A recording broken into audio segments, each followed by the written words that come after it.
स्वागत है एक बार फिर से आपका हमारे YouTube चैनल पे, जहाँ पे मैं नई नई मूवी की एक्सप्लेनेशन लेके आता रहता हूँ। तो आज की मूवी है कन्नड़ा एक्शन एडवेंचर मूवी अवने श्रीमन नारायणा, जिसमें आपको देखने मिलेंगे रक्षित शेट्टी, शान्वी श्रीवास्तव, अच्युत कुमार, बालाजी मनोहर। ये एक बेहतरीन मूवी है जिसका एक्शन, सिनेमाटोग्राफी, लोकेशन सब कुछ परफेक्ट है।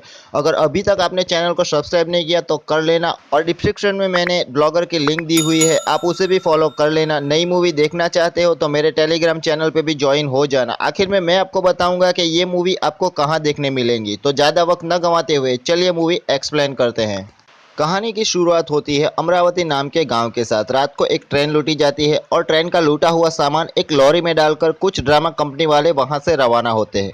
और ये खबर पहुंचती है रामा रामा के पास, जो कि अभीरा समुदाय का मुखिया है। ये है रामा रामा। उस लॉरी को पकड़ लेता है और उन सारा ड्रामा कंपनी के आदमियों को भी पकड़ लेता है और उन सबको मार देता है। उनमें से एक बैंड मास्टर था, सिर्फ उसको जिंदा रखा जाता है और उसको अपने पास रख लेता है। और जब वो लॉरी खोल के देखता है तो अंदर कोई लूट का सामान था ही नहीं, क्योंकि उस ड्रामा कंपनी वालों ने उस लूट के सामान को पहले ही कहीं छुपा दिया था। अब रामा रामा गुस्सा हो जाता है कि उसने वो लूट का सामान खो दिया। अब बचा था सिर्फ वो बैंड मास्टर। रामा रामा को मरते वक्त उस ड्रामा कंपनी में से एक आदमी एक सेंटेंस कहता है, रामा रामा थुसु दक्षा वृथा जरिपा। वो सेंटेंस वो बैंड मास्टर पकड़ लेता है और वो उसे दोहराने लगता है। अब इसी शौक में आके रामा रामा बीमार पड़ता है। तो उनके आदमी उनसे पूछते हैं कि अब आपकी सीट पे कौन बैठेगा। तो रामा रामा बताता है कि उस गद्दी पे हमारा वो बेटा बैठेगा जो खोया हुआ खजाना ढूंढ लाएगा। रामा रामा के दो बेटे हैं, एक तुकाराम जो कि एक काम वाली बाई का लड़का है जिसके नाजायज संबंध से वो पैदा हुआ था, और जयराम उसका असली बेटा है। जयराम तुकाराम को पसंद नहीं करता। मरते मरते रामा रामा तुकाराम को एक अंगूठी देता है जो जयराम देख लेता है, और इसी गुस्से में वो रामा रामा को मार देता है। लेकिन रामा रामा मरते वक्त उससे वादा करवाता है कि तुम तुकाराम को कभी नहीं मारोगे, और जयराम भी वादा कर देता है। लेकिन जैसे ही रामा रामा मर जाता है, जयराम चाकू लेके तुकाराम की दो उंगलियां काट देता है और अंगूठी वापस ले लेता है और तुकाराम को वहां से भागने पर मजबूर कर देता है। अब जयराम अभीरा समुदाय का मुखिया बन जाता है और वो ये प्रण लेता है कि जब तक वो खोया हुआ खजाना वापस नहीं लाएगा वो इस गद्दी पे नहीं बैठेगा। खजाना ढूंढने के चक्कर में 15 साल बीत जाते हैं। वो खजाने वाली ट्रक 15 सालों से वहीं खड़ी थी। जयराम ने वहां पे बॉर्डर बना दी थी। सीन आता है 15 साल के बाद, जहां लक्ष्मी नाम की एक न्यूज़ रिपोर्टर एक न्यूज़ कवर कर रही थी। वो न्यूज़ थी कि खजाना खोजने एक आदमी आया है जिसका नाम है हरिश्चंद्र, और उसको भेजा है तुकाराम ने। और उसी वक्त पीछे उस खजाना खोजने वाले आदमी को किडनैप कर लिया जाता है। तो लक्ष्मी रिपोर्ट लिखाने पुलिस स्टेशन पहुंचती है, तो वहां उसे पता चलता है कि इंस्पेक्टर तो एक बार में बैठा है। इंस्पेक्टर श्रीमन नारायण कुछ आदमियों को मार रहा था। उसने 4 आदमियों को पकड़ लिया था और वो सबको बताता है कि ये जयराम के आदमी है, और वो चारों उस खजाना ढूंढने आए हरिश्चंद्र को किडनैप करने आए थे। लेकिन उसने चारों को पकड़ लिया, तो अब वो खजाना ढूंढने वाला हरिश्चंद्र सेफ है। लेकिन तभी वहां लक्ष्मी पहुंचती है और वो श्रीमन नारायण को बताती है कि वो ट्रेजर हंटर तो किडनैप हो गया। जब नारायण उन चारों आदमियों से पूछता है तो वो बताता है कि उनको तुकाराम ने भेजा था ट्रेजर हंटर को जयराम के आदमियों से बचाने के लिए, ताकि वो खजाना ढूंढ सके। लेकिन नारायण की बेवकूफ़ी की वजह से वो तुकाराम के आदमियों को पकड़ लाया और ट्रेजर हंटर को जयराम के आदमियों ने किडनैप कर लिया। उसके बाद वो चारों और लक्ष्मी वहां से चली जाती है। वहां उस बार में एक और आदमी बैठा था, कॉन्ट्रैक्ट किलर कृष्णा। उसके साथ 3-4 और साथी थे। वो लोगों को मारने के लिए कॉन्ट्रैक्ट लेता था, सिर्फ 101 रुपया। उसके बाद वहां पहुंचता है तुकाराम। तुकाराम श्रीमन नारायण को पकड़ लेता है और उसे कहता है कि तुम्हारी बेवकूफ़ी की वजह से तुमने मेरे आदमियों को किडनैप किया और ट्रेजर हंटर हरिश्चंद्र को जयराम ने किडनैप कर लिया। अब तुकाराम उसको हरिश्चंद्र को ढूंढने के लिए 4 दिन देता है। उसके बाद तुकाराम उसको एक एनवेलप देता है और खुद श्रीमन नारायण से लिखवाता है कि अगर वो 4 दिन में ट्रेजर हंटर को नहीं ढूंढ पाया तो कॉन्ट्रैक्ट किलर कृष्णा उसे मार देगा, और श्रीमन नारायण की सुपारी कॉन्ट्रैक्ट किलर कृष्णा को दी जाती है। नारायण के हाथों से ही उसी का मौत का फरमान लिखाया जाता है। श्रीमन नारायण उस लिफाफे को बंद करता है। उस लिफाफे में पहले से ही 101 रुपये रखे गए थे, और उस एनवेलप को कॉन्ट्रैक्ट किलर कृष्णा के बॉक्स में डाल देता है। तुकाराम वहां से चला जाता है तो श्रीमन नारायण खुद से ही कहता है कि काश उसने वो एनवलप एक बार पढ़ लिया होता।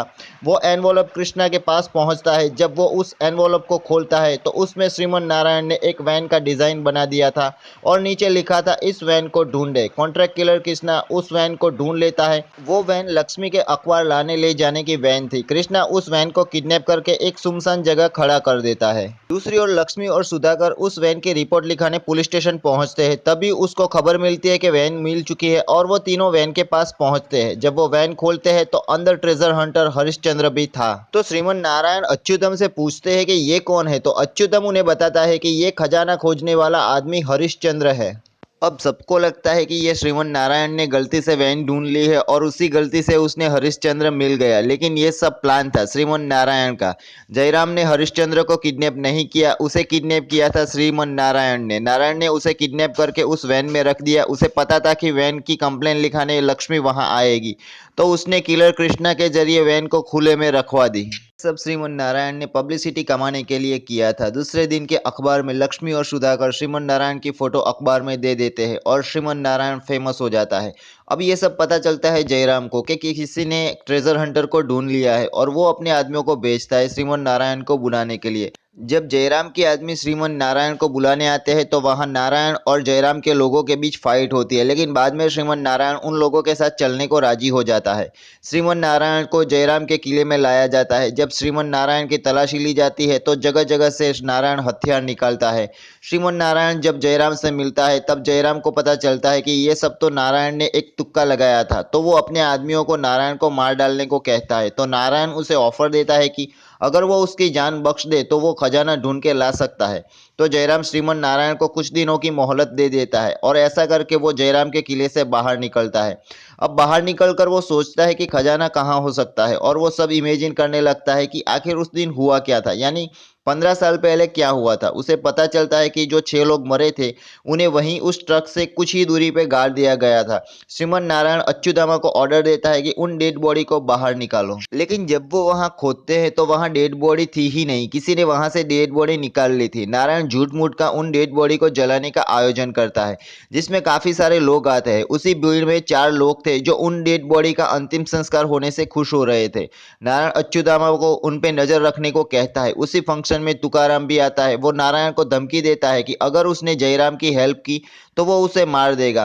वहां उन 6 लोगों का अंतिम संस्कार होता है और नारायण फोटो खिंचवाने के बहाने से तुकाराम की अंगूठी निकाल लेता है। अब वो 4 लोग ड्रामा कंपनी के लोग थे।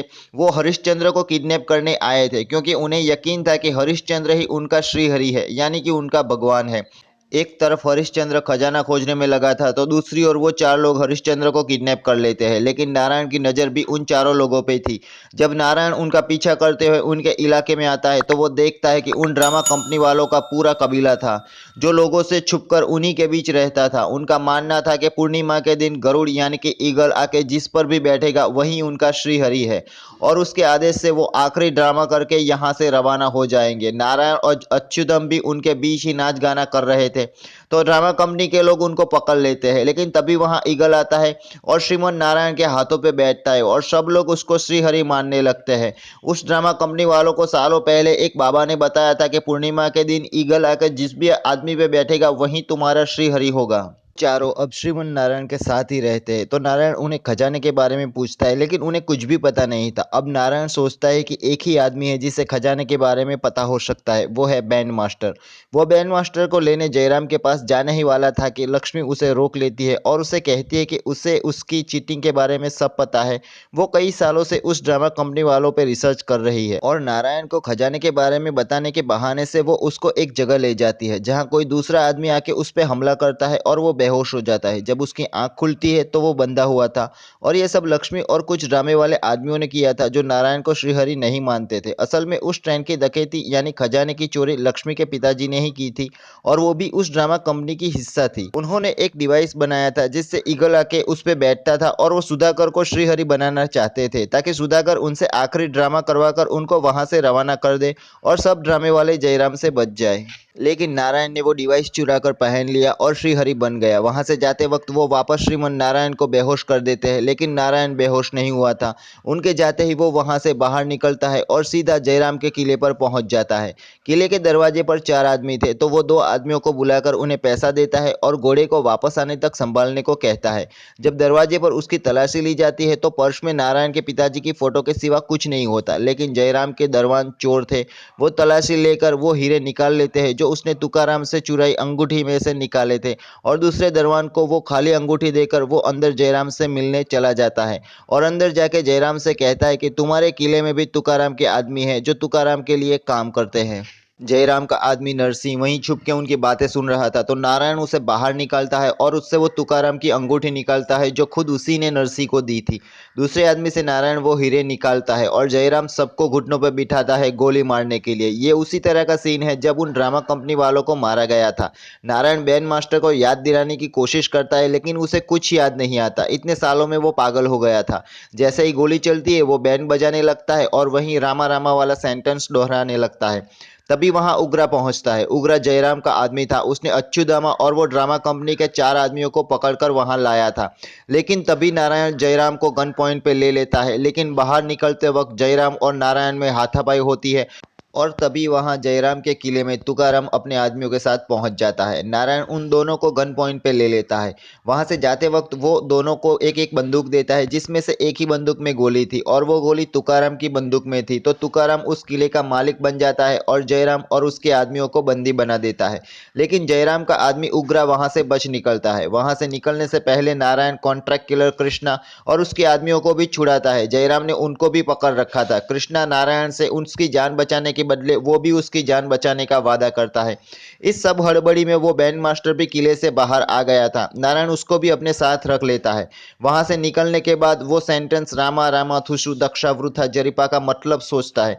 तो वो 4 ड्रामा कंपनी वाले नारायण को बताते हैं कि अगर इस सेंटेंस को उल्टा किया जाए तो मतलब होगा कि पारिजात वृक्ष कई झाड़ियों से घिरा हुआ है और ये पारिजात वृक्ष जब समुद्र मंथन हुआ तब उन रत्नों के साथ निकला था। इतना जानने के बाद वो वापस लक्ष्मी के घर में पहुंच जाता है। जब लक्ष्मी वापस आती है तो वो देखती है कि नारायण तो अभी भी बंधा हुआ पड़ा था। तो वो उससे एक डील करती है कि वो उसके लोगों को यानी कि ड्रामा कंपनी वालों को उसको अपना श्रीहरि मानते हैं, तो वो उसको कह दे कि वो लोग अपना आखिरी ड्रामा किए बिना यहाँ से जा सकते हैं। और ड्रामा कंपनी वाले लक्ष्मी को भी मानते थे क्योंकि वो उसके गिरोह के सरदार की बेटी थी। लेकिन नारायण वादे से मुकर जाता है और आखिरी ड्रामा करने को कहता है और वो ड्रामा की रिहर्सल देख के पता लगाने की कोशिश करता है कि आखिर उन्होंने वो खजाना कहाँ छुपाया होगा।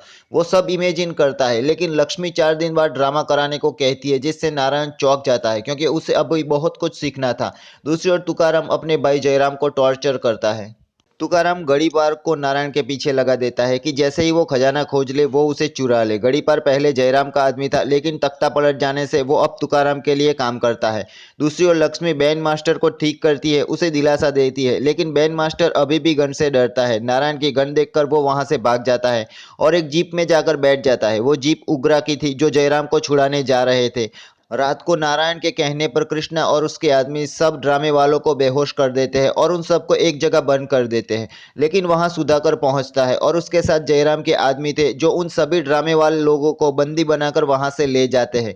दूसरी ओर श्रीमन नारायण वो पर्वत ढूंढ लेता है जहां उन ड्रामे वालों ने खजाना छुपाया था। उस पर्वत के अंदर के जंगल में जाकर वो पारिजात वृक्ष ढूंढ लेता है और नारायण को उसके नीचे खोदने से एक पेटी निकलती है। लेकिन तभी वहां गड़ी पर अपने आदमियों के साथ पहुंच जाता है और वो नारायण को बंदी बना देता है। लेकिन उससे पहले नारायण कृष्णा और उसके आदमियों को इशारे से बता देता है कि वो पकड़ा गया है। गड़ीपार नारायण को पकड़कर खूब मारता है लेकिन जब वो पेटी खोलते हैं तो उसमें सिर्फ पत्थर थे। गड़ीपार नारायण को उसी पेटी में बंद करके उसे वहीं दफन कर देता है। लक्ष्मी और ड्रामे वाले लोगों को तुकाराम के किले में लाया जाता है और तुकाराम के ही कहने पर वो किला जलाने जा रहे थे। लेकिन उसी वक्त जयराम कैद से आजाद होकर बाहर निकल आता है और तब तक जयराम का आदमी उग्रा भी वहां पहुंच गया था और वो वापस तुकाराम को बंदी बना देता है। जयराम गड़ीपार से पूछता है कि खजाना कहाँ है, तो गड़ीपार कहता है कि वहां कोई खजाना नहीं था, उसमें सिर्फ पत्थर ही थे। लेकिन लक्ष्मी जयराम को बताती है कि उसे पता है कि खजाना कहाँ है, लेकिन वो जयराम को तभी खजाने के बारे में बताएगी जब वो उनके आदमियों को वहां से जाने देगा। दूसरी ओर नारायण बॉक्स में बंधा था और वो बॉक्स में ही सोचने लगता है कि खजाना कहाँ हो सकता है और उसे भी पता चल जाता है कि खजाना कहाँ हो सकता है। उसने जो कृष्णा को इशारा किया था उससे कृष्णा और उसके आदमी नारायण को बॉक्स में से बाहर निकालते हैं और नारायण को बताते हैं कि लक्ष्मी और उसके लोगों को जयराम ने बंदी बना लिया है और किले पे अब वापस जयराम का कब्जा हो चुका है। तो नारायण उस खजाने को वहां से कृष्णा की हेल्प से बाहर निकालता है और जयराम के किले की ओर रवाना होता है और उसके साथ कृष्णा और उसके आदमी भी नारायण की हेल्प करते हैं। किले के अंदर जाते ही नारायण और जयराम के आदमियों के बीच लड़ाई होती है। नारायण अंदर जाते ही जयराम का किला जला देता है। अंदर जाते ही अच्युतामा खजाना लेकर जयराम के सामने आता है और दूसरी ओर से नारायण अंदर पहुंचता है और वो सबको बताता है कि उसने खजाना खोज लिया है। तो रामा रामा की शर्त के मुताबिक अब वो अभिरा का मुखिया है। तो इस बात पे जयराम गुस्सा हो जाता है और नारायण को मारने लगता है, लेकिन नारायण अभिरा के राज सिंहासन पे बैठ जाता है और सबसे कहता है कि वो अब अबीरा का राजा है तो सबको उसका हुक्म मानना पड़ेगा। वो सबसे कहता है कि तुम्हारा किला अब जलकर खाक होने लगा है तो सब अपनी जान बचाकर यहाँ से भाग जाओ। जयराम सबको जाने से रोकता है लेकिन सब वहाँ से अपनी जान बचाकर भागने लगते हैं। अच्युतामा लक्ष्मी को वहाँ से ले जाता है। उन सब के जाने के बाद उस जलते हुए किले में जयराम और नारायण के बीच लड़ाई होती है और नारायण जयराम और उसके आदमियों पर भारी पड़ता है और आखिर में अपना साम्राज्य जलता देख जयराम अपने पिताजी की जगह आराम से बैठ जाता है और किला गिर जाने से उसी में दफन हो जाता है। किले को गिरता देख लक्ष्मी को लगता है कि शायद नारायण भी उसी में दफन हो गया, लेकिन नारायण वहां से बच निकल के वापस आता है और साथ में वो तुकाराम को भी बचाकर वापस लाता है और उसके बाद लक्ष्मी और नारायण की शादी हो जाती है। मूवी के आखिर में हरिश्चंद्र वो खजाना ढूंढ रहा था जो उस किले के अंदर दफन हुआ था। उसको वो खजाना मिल जाता है लेकिन उस खजाने के ऊपर एक आदमी बैठा था और वो खुद को नारायण का बाप बताता है और मूवी खत्म। दोस्तों, अगर आपको ये मूवी देखनी हो तो मेरे टेलीग्राम चैनल को ज्वाइन कर लेना। वहाँ पे मैंने ये मूवी टेलीग्राम पे डाल दी है। ऐसे ही नई नई मूवी की एक्सप्लेनेशन देखने के लिए मेरे चैनल को सब्सक्राइब कर लेना। मिलते हैं अगली वीडियो में, तब तक के लिए गुड बाय, टेक केयर।